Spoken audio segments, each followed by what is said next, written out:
বাংলাদেশ দল কি এশিয়া কাপের ফাইনাল খেলছে, সেটা কি সম্ভব? এই প্রশ্ন এই মুহূর্তে দাঁড়িয়ে আপনি করতেই পারেন, সেটাকে একেবারেই ভ্যালিড কোশ্চেন বলেই আপনাকে মানতে হবে। কেননা সুপার ফোরের যে প্রথম ম্যাচ শ্রীলঙ্কার সাথে, সেই ম্যাচটা জয়ের পর আজকে কিন্তু টিম হোটেলে আছে বাংলাদেশ, এবং আমি এই মুহূর্তে টিম হোটেলের ঠিক সামনেই দাঁড়িয়ে আছি। বেশ কয়েকজন ক্রিকেটারের সাথে কথা হলো, দেখা হলো, কোচদের সাথেও কথা হলো। প্রত্যেকের মধ্যে যে একটা মনোভাব, যে একটা বডি ল্যাঙ্গুয়েজ, একটা পার্থক্য, সেটা কিন্তু স্পষ্টই বোঝা যাচ্ছে। বাংলাদেশ এই এশিয়া কাপের 4টা ম্যাচ খেলেছে অলরেডি, এবং যার মধ্যে থেকে 3টাই তারা জিতেছে।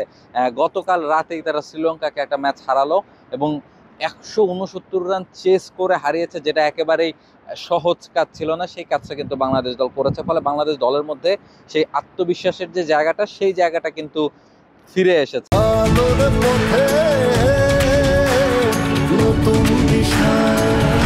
এবং সে কারণে বাংলাদেশ দলের ক্রিকেটারদের মনোভাবে একটা বিরাট পরিবর্তন কিন্তু এসেছে, এবং তারা যে এশিয়া কাপ খেলতে আসার আগে বলে আসছিল যে তারা ফাইনাল খেলার জন্য এসেছে, এবং সেটা তাদের এখন অনেকটাই মনে হচ্ছে যে সম্ভব। কারণ আরেকটা ম্যাচ যদি তারা জিতে যায়, সেক্ষেত্রে হয়তো বা ফাইনাল খেলাটা তাদের জন্য মোটামুটি সম্ভবই হয়ে উঠবে। দুটো ম্যাচ জিতলে ফাইনালটা একরকম নিশ্চিতই হয়ে যায়। তবে নেক্সট যে ম্যাচটা বাংলাদেশের, সেটা কিন্তু ইন্ডিয়ার এগেনস্টে, এবং এর পরের ম্যাচটা পরের দিনে ঠিক পাকিস্তানের এগেনস্টে। এটা বাংলাদেশের জন্য একটু ডিফিকাল্ট। বাংলাদেশ একটা ম্যাচ ইন্ডিয়ার সাথে খেলবে 24 তারিখ, তারপরের দিনে আবার 25 তারিখে আরেকটা ম্যাচ বাংলাদেশকে খেলতে হবে। ফলে সেই জায়গাটা থেকে কোনো বিশ্রাম না নিয়ে টানা দুদিন দুটো ম্যাচ খেলা, সেটা বোধহয় বাংলাদেশ দলের জন্য একটু ডিফিকাল্ট হয়ে যেতে পারে।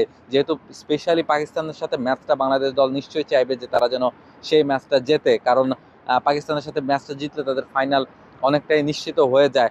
এর আগের দিন অবশ্য বাংলাদেশকে ইন্ডিয়ার সাথেও ম্যাচটা খেলতে হবে। সেই ম্যাচ নিয়েও নিশ্চয়ই যথেষ্ট আশা আকাঙ্ক্ষা দর্শকদের মনে রয়েছে, যেহেতু বাংলাদেশ ইন্ডিয়া রিসেন্ট টাইমে যতবারই মুখোমুখি হচ্ছে, একটা বেশ ভালো একটা লড়াই হয়েছে। ওয়ানডে ফর্মেটে হোক কিংবা টি-20 ফর্মেটে হোক, যদিও টি-20 ফর্মেটে শক্তিমত্তার পার্থক্যটা একটু বেশি মনে হয়।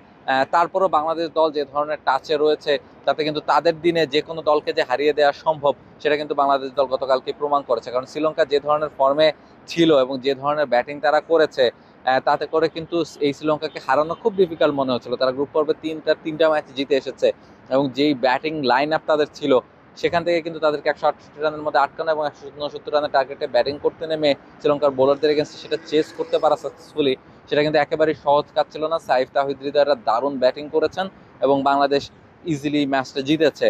ফলে এই যে আত্মবিশ্বাসের জায়গাটা, যে শ্রীলঙ্কাকে আমরা হারাতে পেরেছি, আরেকটা ম্যাচ জিতলে আমরা হয়তো বা ফাইনাল খেলতে পারবো, এই আত্মবিশ্বাসটা কিন্তু বাংলাদেশ দলের মধ্যে রয়েছে, এবং এই আত্মবিশ্বাসটা বাংলাদেশ দল কাজে লাগাতে চায় ইন্ডিয়ার বিপক্ষে ম্যাচে, এবং এই ম্যাচেও বাংলাদেশ দল জয়ের জন্য মাঠে নামবে। এবং এই মুহূর্তে এসে, টুর্নামেন্টের এই পর্যায়ে এসে, বাংলাদেশ দল আসলে চ্যাম্পিয়ন হওয়া ছাড়া বা ফাইনাল খেলা ছাড়া অন্য কোনো কিছু চিন্তা করছে না। ফলে টিম হোটেলে যে মনোভাব বাংলাদেশ দলের, সেটা দেখে অন্তত এতটুকু নিশ্চিতই হওয়া যায়, প্লেয়ারদের দেখে কিংবা কোচদের দেখে, তারা আসলে মেন্টালি সেই জায়গাটায় পৌঁছেছেন যে তারা আসলে চ্যাম্পিয়ন হওয়ার যে লক্ষ্য নিয়ে এসেছেন, সেটা খুবই সম্ভব, এবং সেই লক্ষ্যেই তারা অটুট থাকতে চান। দুবাই থেকে রাহুল রায়, T Sports. For more updates, subscribe to our YouTube channel and click on the bell icon. Follow us on Facebook and Instagram. Download T Sports app to enjoy exciting games and highlights. Visit tsports.com.